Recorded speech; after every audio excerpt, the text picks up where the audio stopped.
Եվ այն խոսույթը, որ Ռոբերտ Քոչարյանը ինչպես Արցախից եկավ եւ դարձավ միլիարդատեր,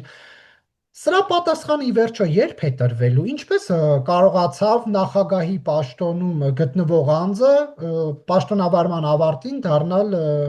մեծահարուստ։ Տեսեք, նախագահ Քոչարյանը, այդ որ ասում են Արցախից եկավ Հայաստան, նախագահ Քոչարյանը Արցախում ընտրված նախագահի կարգավիճակից է եկել Հայաստան, սա մեկ։ Երկրորդը, տեսեք, որքան էլ որ պնդումներ կան նրա ունեցվածքի, այսպես շռայլ կյանքի եւ մեծ զրոներով թվեր օգտագործել, իսկ կհիշեք, որ տարիներ շարունակ նախագահի այն, որ դուք շեշտեցիք հիմա 200 միլիոն, խոսույթում 4 միլիարդ էր։ Բայց 4 միլիարդի միֆը ինչպես կոտրվեց դարձավ 200 միլիոն։ Ես վստահաբար ձեզ պնդում եմ, որ դատախազության հայցերը եւս արժանանալու են այն ճակատագրին, որոնք որ քրեական մեղադրանքի պարագայում ուղղակի փլվելու են։ Որովհետև, տեսեք,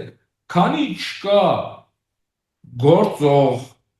ուժի մեջ մտած օրինական դատարանի վճիռ որևէ անձի նկատմամբ, օգտագործել քաղաքականացված, առավելապես քաղաքականացված, որովհետև Հայաստանի պատմության մեջ երբեք մենք չենք ունեցել այս աստիճան քաղաքականացված քրեա իրավական համակարգ։ Հիմա դատարանները դարձել են կարծես իշխանական որոշումների դակիչներ, մնացած իրավապահները կարիճներ այդ գործերի։ Հիմա եթե դուք ուզում եք ու շատ ավելի սյուր բան կա այս ամեն ինչի մեջ, երբ 8 տարի լինելով իշխանության, հենց մոտենում ենք ընտրություններին, կարծես այս ամեն ինչը սկսում են թարմացնել, մոռանալով հանդերձ, որ իրենք արդեն համարյա այնքան են եղել իշխանության, որքան նույն Ռոբերտ Քոչարյանը, նույն Սերժ Սարգսյանը եւ Լևոն Տեր-Պետրոսյանից արդեն ավել են նրանք իշխանության։